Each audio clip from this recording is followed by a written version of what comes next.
You're fulfilling your true purpose if you commit your life to the highest advantage of others.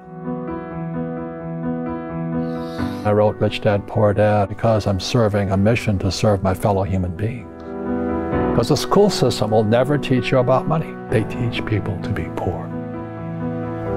Poor people say, I can't afford it, I can't do that, I don't have time, because it's an escape.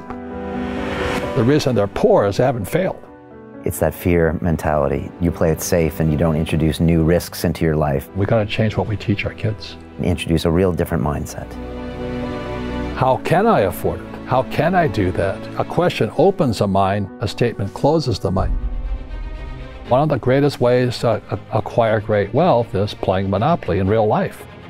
So my game financially is business, number one. Second is real estate. And that's why I pay no taxes. My success comes from spirituality, not finance. Every time I failed, it was like, okay, what have I learned? I grow from it. But we have a mission to do. You do not belong to you. You belong to the universe. What does God want done that I might be able to lend a hand at doing? I don't think God likes people being poor.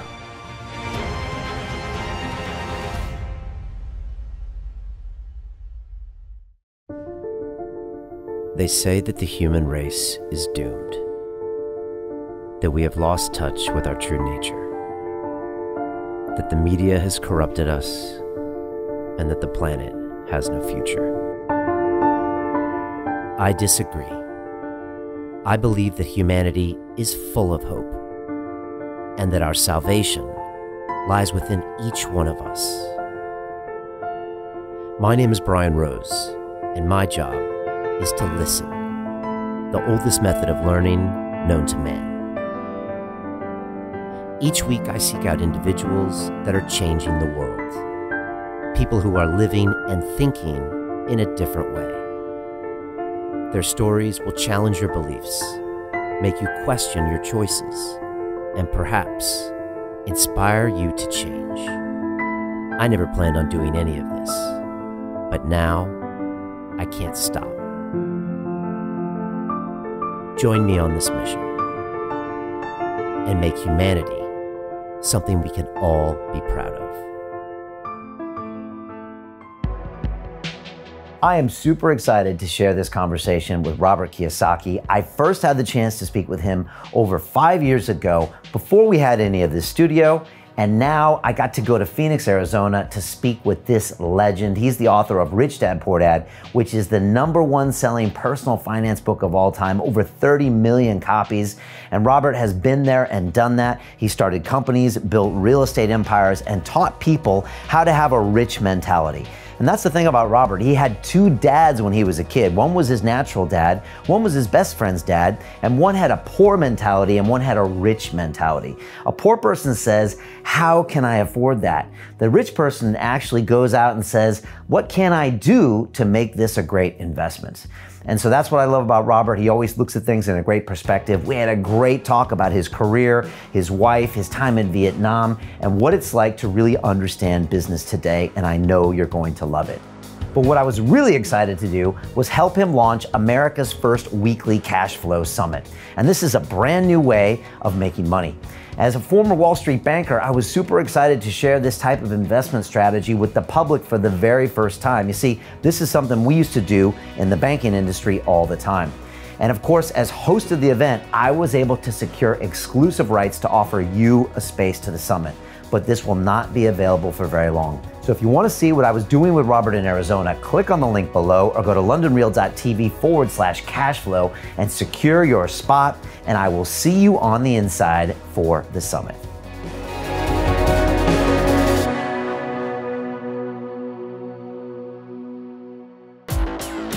London Real doesn't stop when the conversation ends. You see, that's when we get started. Because everything begins with a thought, and then comes the action. The London Real Academy is our global transformation platform.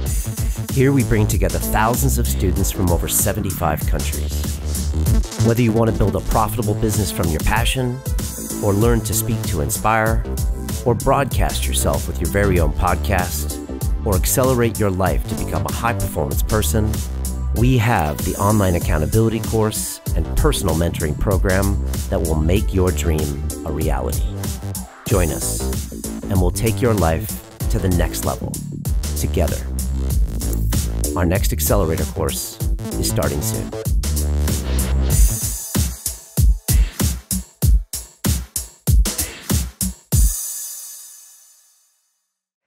This is London Real. I am Brian Rose. My guest today is Robert Kiyosaki, the entrepreneur, educator, and investor, best known as the author of Rich Dad, Poor Dad, the #1 personal finance book of all time.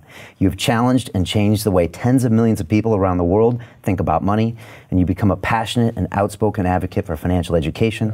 I'm here on location with you in Scottsdale, Arizona. Robert, welcome back to London Real. Well, thank you. I enjoyed our last interview. Yeah, it was fantastic. It's been a great day here, and yesterday as well, spending time with you. Yesterday was one of the highlights of my life, so it was fantastic. Well, it was you and me and Jim Rickards. And why was that the highlight of your life? What was happening that day that made you feel that way? Well, you ever seen a kid, like they're playing football or baseball, whatever the sport is, and they go onto the field and they meet their hero. They'd be like meeting David Beckham or somebody like that.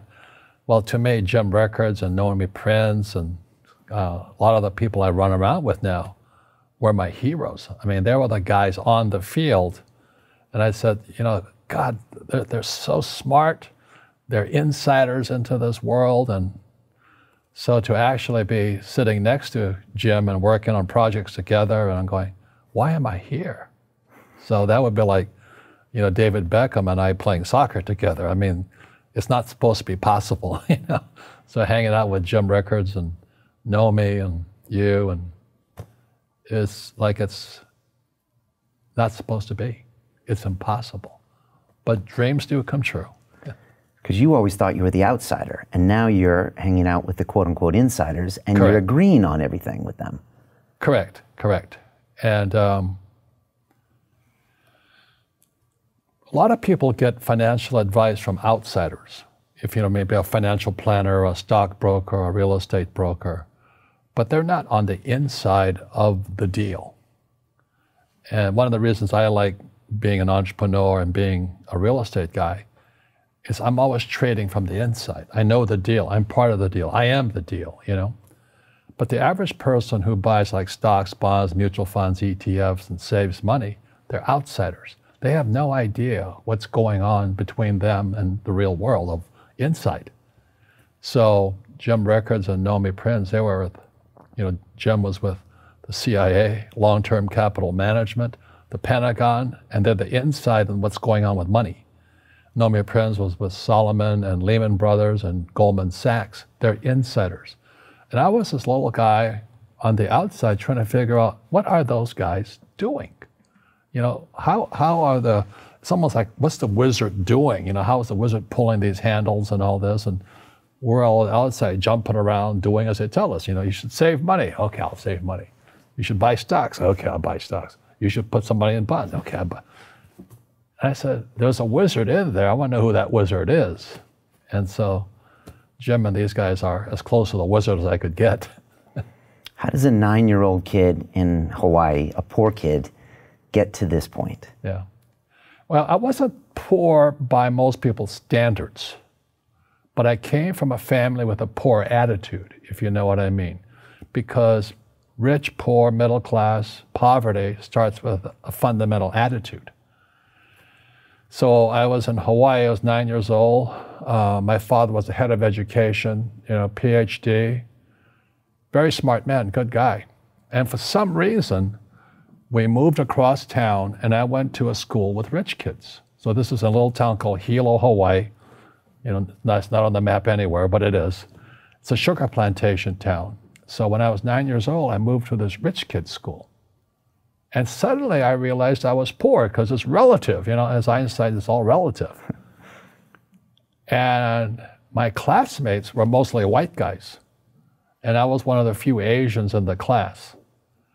And these guys, their fathers owned the banks, they owned the plantations, they owned the car dealerships, they owned the meat packing company, they owned the ranches. And I'm going, how come my dad doesn't own that?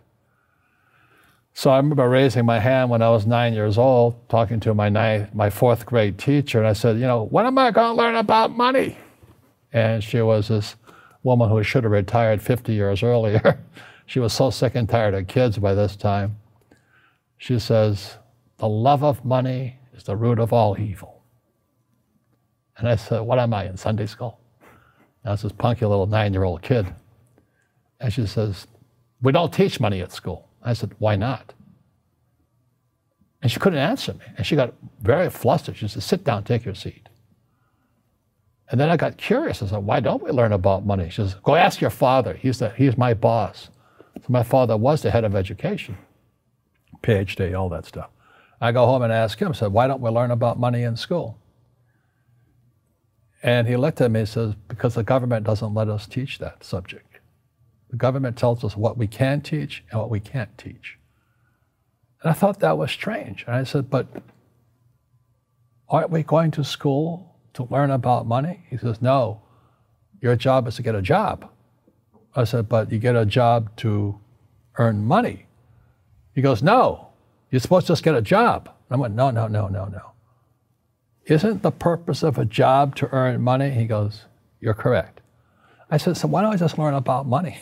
I can skip the job part, And he got flustered and he said, look, and my father was, for Japanese, very tall, 6'4", and imposing man, good guy.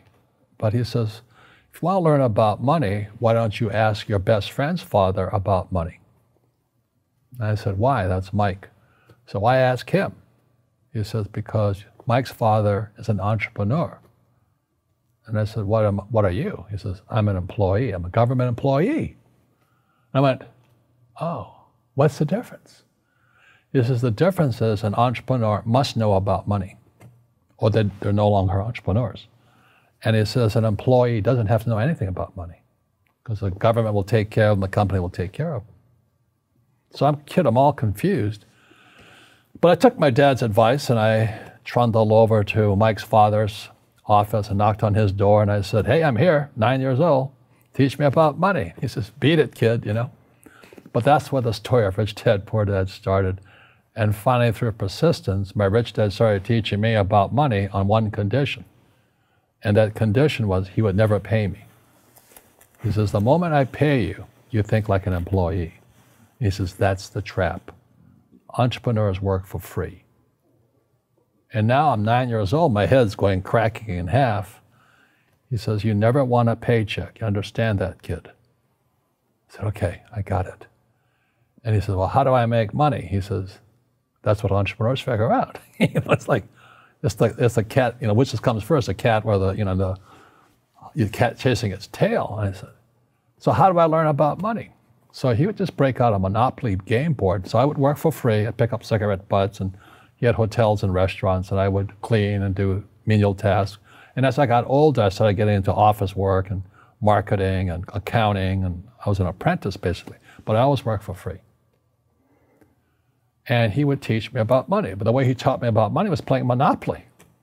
And finally one day I got upset. I said, well, when are you going to teach me about money? He says, what do you think we're doing? We're playing Monopoly. He goes, no. What do you think we're doing? We're playing Monopoly. He says, what do you think we're doing? So I don't know. I'm teaching you about money. And then that's when, you have one greenhouse. He says, there's many formulas for great success in money. There's thousands of them. But one of the best ones found on the game of Monopoly. It still is today. 4 greenhouses, 1 red hotel. I said, what? He says, one of the greatest ways to acquire great wealth is playing Monopoly in real life. 4 greenhouses, 1 red hotel. Well, is that all there is? He goes, that's it. And he says, what do you think I'm doing? And I went, I don't know. So then he took me out and he showed me his greenhouses. And 10 years later, when I was 19, I was now in school in New York, and I come back to Hawaii, and Rich Dad had bought the biggest piece of land smack dab in the middle of Waikiki Beach. And when you go to Waikiki Beach today, you'll see the Hyatt Regency Hotel. That was his hotel. Just like the game of Monopoly. Just like the game of Monopoly. acquired assets and they became bigger assets. He just kept what's called an assemblage, because that property wasn't that big at the time. So he had to buy out all the small guys. Because Waikiki was a little dirt water little town. So he'd buy out this shop owner and buy that shop owner. And it took him a while, but he finally assembled this large piece of property. And then he and Hyatt put up this giant hotel. You know, it just sold for $800 million. So that's how I learned about money. And that's because he refused to accept a paycheck. He says that the moment you accept a paycheck, your brain goes dead. You know, you just got paid. He says, as long as you're hungry, you'll think. And he was a great, great teacher. So today when people ask me what I do, they know me as the author of Rich Dad, Poor Dad. I just say I play Monopoly. So I own greenhouses, I own big hotels, I own oil wells, golf courses, businesses. I'm just playing Monopoly. That's all I do. You know, I re-listened to your book on the flight over from London, and I hadn't listened to it in maybe 6 years. And the first time I read Rich Dad, Poor Dad, I thought it was a book about money. But when I listened to it a couple days ago, I saw it differently. I saw it as a book about fear, about self-knowledge, about mindset, because you're just describing these people, and they're in this world that they don't want to acknowledge that they're in. It's almost a prison in their own mind. Right. Is that what you were trying to get across when you wrote that book? Well, I don't know what I was trying to get across. I just, the fact of the matter was I created this board game called Cashflow. Yeah. And I couldn't sell the board game. So I had to write a brochure. And the brochure I wrote was Rich Dad, Poor Dad. So Cashflow came out in 1996. And Rich Dad, Poor Dad came out in 97. So the real fact of the matter is Cashflow is about accounting. Rich Dad, Poor Dad is a book on accounting, income statement, balance sheet, statement of cash flow. But if you've ever taken accounting courses, there is no more course more boring than accounting. So to have Rich Dad, Poor Dad be a book on accounting and be the #1 personal finance book of all times, that says something. And it sold the cash flow game. And today there's thousands of cash flow clubs all over the world. And the mission statement was people teaching people. You can bypass that school system because the school system will never teach you about money. The school system was designed to teach you to be an employee, which is important, or a doctor or a lawyer, a specialist, but never about money. So once I got old enough and I had already retired and I was rich and I was fairly well off, it was kind of a social conscience. I said, I have to share what I know. So that's why, and it took till 1996 for the Cashflow board game to come out, because I could see this crash coming, which came out in 1998. And then Rich Dad, Poor Dad came in 97. And the story goes, every publisher turned me down. They said, you don't know what you're talking about. Because they said, savers were losers, your house is not an asset, and the rich don't work for money. And so the publishers are like my dad, academic superstars, you know, they're the A students in school. And so they turned the book down. And it took going by self-published route. You know, a lot of network marketing companies picked up the book, like Amway and those guys. And they picked up the book to help recruit because it's about financial independence. They're about the same thing I am. And then Oprah called in 2000. And then the next thing I'm on Oprah, and I went from obscurity to world famous, you know, overnight success in 2000. And the book has been on the New York Times bestsellers for 7 years until the New York Times took it off. They said it had been on too long. But as you know, I mean, most people in publishing or journalism, they're on the other side of the coin of capitalism, you know. So they don't like guys who make money. And that's like my Poor Dad side. So that's kind of the story. And, you know, I play a Monopoly in real life. I don't need a job. I don't have a retirement. I don't need a retirement. I don't want the government to take care of me. But I felt a social responsibility to teach. And that's what my Rich Dad did for me. And you said the book is about accounting, and it is an amazing book on accounting because it makes it understandable. Yeah. I took accounting in business school, and I know what you mean. It's boring. It's boring. Yeah. But it is also a book about your own fears, and I think that's why it resonates with people, because you're telling them things they know is true. They know when they look in the mirror they're not making the correct choices, they're not being disciplined, they're doing the wrong thing, and they know they're unhappy, in fear their whole lives, waiting for the next paycheck. And it's understandable. You know, we all have fear. You know, to be truthful, we all have fear. It's just how you deal with it. And, you know, Einstein said, you know, imagination is more important than knowledge, but knowledge empowers imagination. And what most people lack is real business knowledge, like accounting, you know, like debt, like taxes. You got to know that stuff, but they don't teach it in school to anybody. So, and then when people ask me, how did your rich dad learn this when your poor dad, a PhD, didn't? And the answer is very simply, my rich dad, who's my best friend's father, his father died when he was 13. So rich dad had this family business at 13 to run. So he had to drop out of school, which was his blessing. You know, there's blessings, and you know, sometimes the blessing doesn't look like a blessing, but it turned out to be a blessing. And then his teachers became his bookkeeper, his accountant, his attorney, his banker, his real estate agents. So he has what I call real teachers, not these fake teachers in school. You see, most teachers in school, they're out of ethics. They teach subjects they themselves don't practice. You know, I had the same problem in my MBA program. I got into arguments with the marketing teacher because the guy didn't have a business. And then I got into arguments with the accounting teacher because the accounting teacher didn't know accounting. I knew more about accounting than him because I actually worked in bookkeeping in my rich dad's companies. And so I'm not an accountant, but I understand accounting. So that was the end of my school years because I understood what a fake teacher is. A fake teacher is somebody who just wants a job and they'll teach anything. You know, they teach how to shine shoes if you pay them more money. But they really don't know what they're teaching. For example, my calculus teacher, went to military school in New York, and I asked the teacher, I said, you know, I'm in my third year of calculus now. It was called strength of materials. I said, am I ever going to use this stuff? He goes, no. You know, I said, why do you teach it? He says, because I get paid. I said, do you ever use it? He goes, no. And that's why, you know, you have to, in life, one of the things I suggest to people, you got to find a real teacher versus a fake teacher. And a fake teacher is somebody who doesn't do what they teach. And a real teacher is doing what they teach every day. So my accountants, my attorneys, they're in it every single day. And that's how I learn, because every day I'm solving problems in my business. So I have accountants and attorneys and bankers and all these people on speed dial because I'm solving problems with my team. That's how I got smart. That's how you got smart. How are we doing 21 years later since this book was published? There's more information out there than ever. We've got the YouTube, we got internet, everything.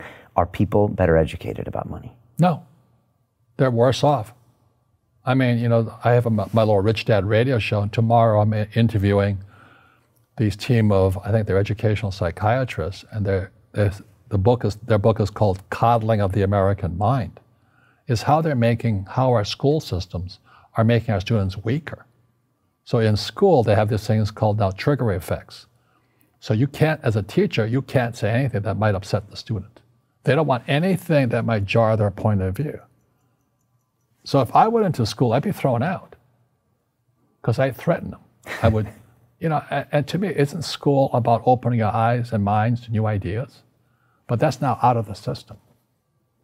So everybody's got to be PC, you know, politically correct now. And it's killing us. It's killing the brains of our kids. They're going backwards. But in their minds, they're more enlightened. You know, they might be.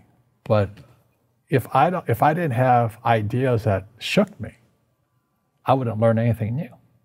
But now these trigger mechanisms, you know, like they don't let you have peanuts anymore.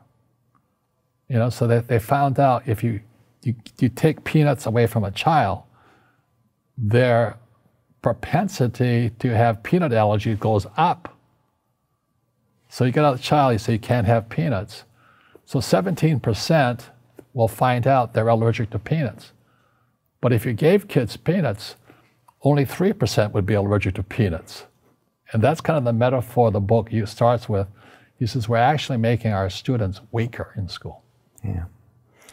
You did a corporate retreat here about a week ago. You do it every year for the last 21 years, Rich Dad, Poor Dad, or Rich Dad headquarters. Right. And you bring all your people together. And you said you started talking about something new that you didn't always have as a theme of your retreats. What was that? Well, this year, and I'm putting it back into the business, was my success comes from spirituality, not finance. And what happened was when my wife and I started Rich Dad back in 1996, actually, we left the spirituality out. And then the corporate types came in, the MBAs and the accountants and attorneys, and they tried to make it into a business. And I said, no, we're just a bunch of merry men who are kind of like Robin Hood and his gang. Are you Robin Hood? Taking from the rich and giving to the poor? No, I don't believe it. I don't believe in giving to the poor. But you're giving knowledge to the poor. Yes. That's a very big difference. You see, people say, well, why don't you give the poor money? So the only problem with that is it just creates more poor people. Give a man a fish, he fishes for the day, or eats for the day. Yeah, you give a man a fish, you get a lot of people who want more fish, But you teach them to fish. But you are the Robin Hood of knowledge, because I see you giving this knowledge out, and do the rich people cringe and say, don't tell them that, Robin? Yes. Don't tell people what you know. Right. Keep them poor. But, unfortunately, the poor, as was in the Bible, I'm not real religious, the poor will always be amongst us, because it starts up here. Right, it's that fear mentality. It's in their words, and the words become flesh. Again, I'm not really religious. I flunked out of Sunday school also. But when they say I can't afford it or I can't do that, they go down. They become what they say. And I meet so many people, I can't afford it. You think I made of money? Your mom used to say that. Your mom used to say that. My dad. Your dad. My PhD dad, he says, what do you think I am, made of money? I can't afford that. And my rich dad would say, that's why he's poor. Poor people say, I can't afford it, I can't do that, I don't have time. Because this is an escape. It's an escape, you know what I mean? It's easy to say, I can't afford it. Oh, I'm too tired. Oh, I can't go to the gym. When you could go to the gym, but no, I can't. Truth is, I'm just too lazy to go to the gym. And you play it safe, and you don't introduce new risks into your life, and so... I have job security. Right. And your rich dad used to say what instead of, I can't afford it? How can I afford it? How can I do that? What would it take, or why should I do that? He says that a question opens the mind, a statement closes the mind. See, when you say, I can't afford it, your mind shuts down, and you become what you say. Like, I struggle with weight all the time. You were telling me that you were on a vegan diet and all that. Yeah. I go on a vegan diet 3 times a year. It's one of the most miserable things in the whole world, but I have the discipline to do it for 21 days. And then I'm back to pigging out again, But the thing is that we become creatures of our own habits. And until we break the habit, we don't change. So I have my retreats twice a year, 3 days. People come from all over the world, and we study together.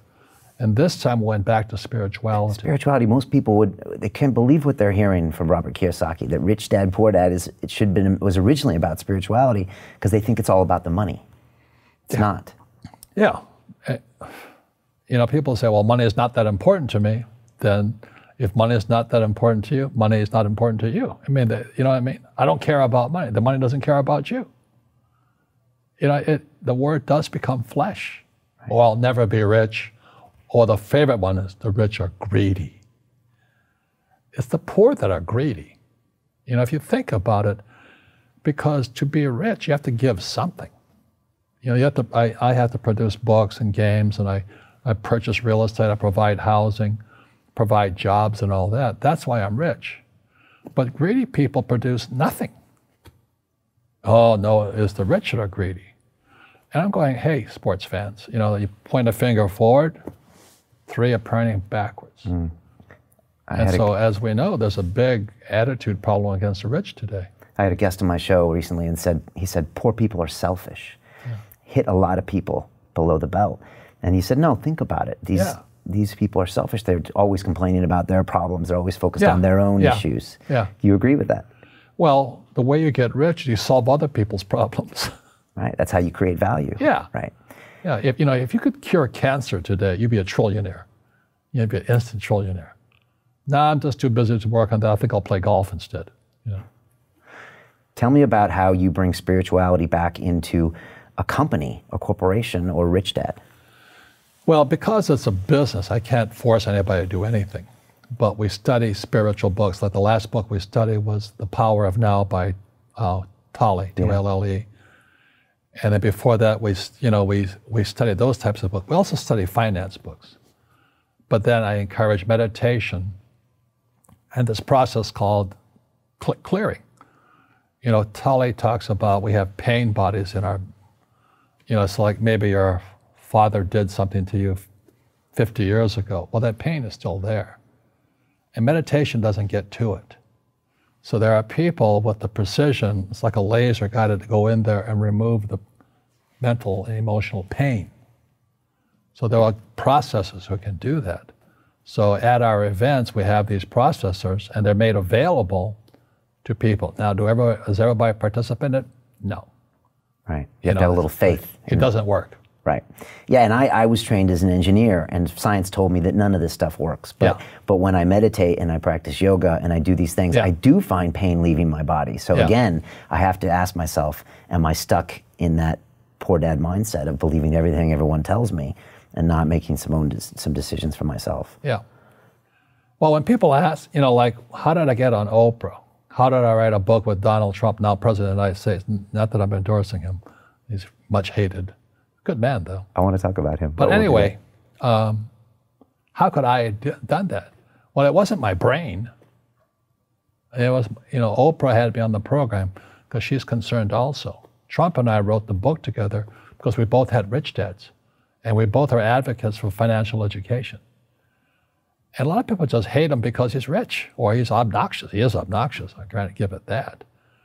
But we didn't get together for about money because we both had rich dads who taught us how to make money. Our schools don't teach that. Our schools teach almost the exact opposite of that.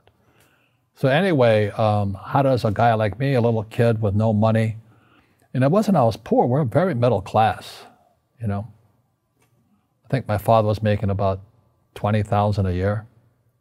And when I graduated from college, I was making $120,000 a year. 6 times the amount he made. And I was 21 years old. And he goes, how'd you do that? I said, I didn't go to the same school you went to. You used your mind in a different way. No, I just followed my heart. Okay. I went to school to be a ship's officer to sail. So I sailed all over the world. And back this was in the 60s, if you sailed into the war zone, Vietnam, which I did, you got double the pay and no taxes. So that's how I was making $120,000 a year. And I come back, my father's still making $20,000 a year. I'm making $120K. And he can't understand it because he's a poor man in mind and in soul. He says, you've become like one of those rich guys. And I said, just because I have money? I'm in the war zone, I'm doing this.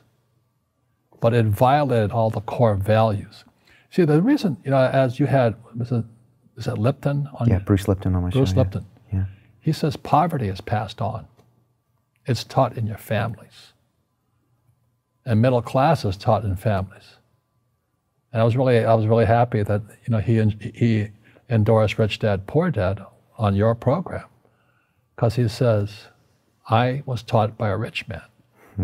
And so the people right now who are sitting at home, who are struggling financially or worried about money or unhappy, they may be making a lot of money, but unhappy with what they're doing, it was probably taught to you. Your super ego was taught, get a job, work hard, or you'll never be rich, or the rich are evil, or whatever. And until you change your mindset, money won't help you, right? Correct. And we see that with people that win the lottery, people that make more money, they still have the same problem. Right. Because they have that poor man's soul. Right. If you're poor, you'll always be poor. That's really hard for people to understand. Yeah, the money will disappear that fast. Just like most pro athletes, they make millions of dollars, and 65% are bankrupt 5 years later. It's because they come from poor families. Now you tell them that, they get very angry at you. It's the rich fault. It's you guys ripped me off, and government ripped me off. But unfortunately, what Mr. Lipton was saying, it's passed down genetically. That's the frightening thing. So what Mr. Lipton was saying, what Trump and I are saying, and what Jim Rickards and Nomi Prince and all, we're saying we got to change what we teach our kids. Right. Try to change that soul, that DNA, and introduce a real different mindset. Yeah. Well, they've got to teach them, as Einstein said, imagination is more important than knowledge. Yeah, but you got to have the basic knowledge of taxes, debt, financial statements, and all that. If you don't want to learn it, I can't help you. So my poor dad never wanted to learn what my rich dad was teaching me. Right.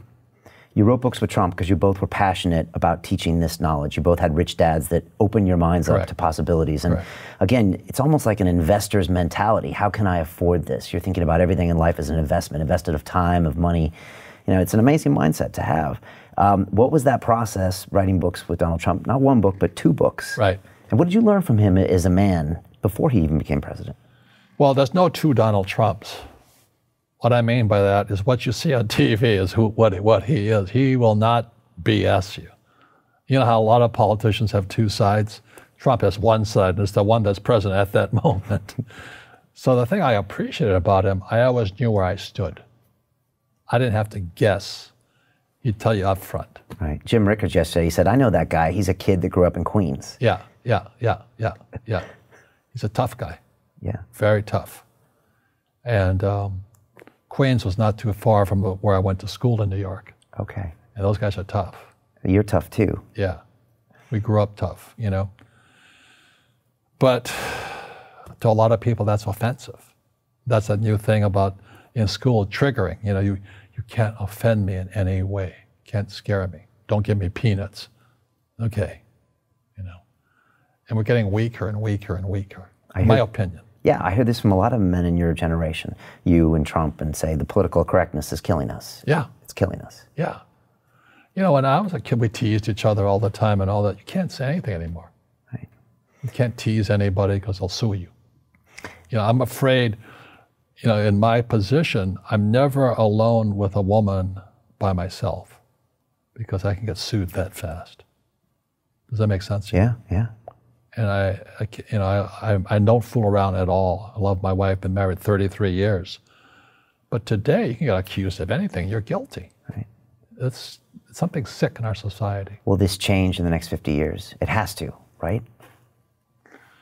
Well, one of my best teachers was R. Buckminster Fuller. He created the geodesic dome and all that. Yeah. And he was kind of the guy that straightened me out spiritually. And he always talked about he talked about generalized principles. And these are principles that are always true, no exceptions. So if you drop a stone on the water, the ripple always goes out this way. It's called precession. He says there's no exception. You can't drop a stone in the water and there's no ripple. It's always a ripple. So no matter what we do, we're always creating ripples. So it's called precession. Ephemeralization is our ability to do more with less. So you look at our cell phone now, it has more horsepower than the Sperry computer 50 years ago. That's doing more with less. So humans are getting more and more powerful. We have more power to us. Unfortunately, we're not evolved as human beings. It's horrifying. We're more antagonistic, more antisocial. Social media is antisocial. I don't even get on the thing personally. I'm very controlled at what we say, not like Trump, but because it's so antisocial today. People are so antagonistic. That's the danger part. So the reason I'm speaking on spirituality, we got to evolve. It means meditation, it means yoga, it means praying, it means going to church, whatever it takes. But you got to get back to calm and peace and meditation. What do you make of all this fighting that's going on? You know, I don't live in America anymore, but everyone tells me it's hard. It's hard. horrible. It's hard going to a dinner party because arguments break out. Fight. There's fights everywhere. We're fighting with each other. We're fighting with the environment. Right. How does this play out, and how do you view that? Well, that's what I was getting at. So Fuller talked about the generalized principles. One generalized principle is emergence through emergency. So when you look at the word emergency, the base word is emerge. And what Fuller says, the only way humans evolve is via emergency. Crisis. Crisis. And a big one's coming. And it's going to be, as we all know, our banks have ripped us off immensely. They're just a bunch of crooks. I don't know how they can live with themselves. But, you know, the bankers rip off trillions and they get bonused in billions. Nobody goes to jail. That's the sickness of our society. So that's why Trump and I write about financial education. It's almost like self-defense. It's almost like taking judo against our own government and our own banking systems and Wall Street. So that's why we're here with, you know, Jim Rickards and Nomi. It's kind of self-defense, teaching people what schools will not teach us. I spoke to you yesterday and asked about the next 3 weeks. You're traveling all around the world. And I said, Robert, why are you traveling so much? And you said, because I need to let people know that this crash is coming and that these problems are out there. You feel like you have a mission to let people know about this. It's a sense of that, yes. And you know, why do I have, you know, I have bad luck too. I've had financial crashes. I've had people stab me in the back, but they're all good because I grow from it. That's spirituality. Right. You know, people who are afraid of making mistakes like they teach in school, they don't ever grow. Because spirituality is there's good and there's bad, there's right and there's wrong, there's up and there's down. Most people only want to be right. They only want to be positive. Well, you can't have that. That's not reality. Your first two businesses, the wallet business was up and then failed, and your next one was up and failed, but you would have never gotten here without those quote-unquote bad events. Yeah. Should we stop using that word bad? Yeah. Every time I failed, it was like, good. I said, okay, what have I learned? And the average person, the reason they're poor is they haven't failed. You know, they play it so safe. They haven't made any mistakes like they taught in school. That means they don't learn anything. That's why the school system's actually fundamentally corrupt. It's anti-education. Right. Don't make mistakes and don't ask for help. And if I didn't ask for help, I have my accountants, my attorneys, my bankers, and all that. You know, I go into business like a rugby team. You know, boom, boom, and we kick butt. But the average guy is standing there, oh, I'm an A student, I'm going to do this all on myself, and a bunch of rugby players run you over, and you go, well, they're not playing fair. Yeah, well, you're playing stupid. You should have a team. You should have accountants, attorneys, and bankers, and all that stuff. But that's not the game I want to play. I said, then don't play the game. You know, the game of business is played with accountants, attorneys, bankers, I hate to say it, politicians. You know, you got to know the game. And you got to play it hard. Yeah, and you know, as I was saying to you, is that I love England because my favorite game is rugby. And I had the benefits in the 70s of playing twice with Blackheath. And that was like going to, you know, almost going to heaven to be in England playing rugby and then going to Twickenham, you know, for the World Cup. And then I was in Australia to watch Johnny Wilkinson, Sir Johnny Wilkinson, beat the Aussies in the most powerful rugby game ever played, I believe. It was England versus Aussie. And they went to 2 overtimes. And you talk about the spirit of the players coming out. There were guys falling down the field, not because they were tired, they were cramping up. They couldn't go anymore. And then Wilkinson, which I forgive him for, kicks that field, you know, you go. But that's the game. And a lot of people would rather sit in the stands than be in the game. That's why you like rugby. Because they're on the field, they're competing, they're going head to head. Right. It's raw. Rugby is a team sport, but so is soccer. The rules are different. You know, when I went out for soccer, so you mean I can't hit anybody? I think I'll stay with rugby. You know? And other people are golfers. They play by themselves. And so everybody's different. So what I say to young people is, you find your game. So my game financially is business, number one. Second is real estate. And that's why I pay no taxes. That's why Trump pays no taxes. Legally, it is a combination of business and real estate that gives us an unfair advantage over employees because they don't know what to do. There was an article in the New York Times on the front page about a week or two ago, and it was about Jared Kushner, right? So Trump's son-in-law. And about you saw that same article? Yeah. Did you pick it up? Yeah, I read it, and it was all about how... Depreciation. And yeah, he didn't pay any taxes, and his net worth was growing, and everyone's arms were up. Look at this guy, he's not paying taxes. Yeah. And this is the New York Times, yeah. Okay, so considered a front runner in the news, showing us how bad this was, that this entrepreneur who grew his net worth by like 3 times or 4 times over the last 3 or 4 years, and I thought of you. What does that tell us? What do you see when you see that article? Well, the New York Times article is an employee mindset, and they have no financial education. Somebody said Kushner has a loophole called depreciation. I go, you idiot. It's illegal. It's not a loophole. Depreciation is what the government wants us to do.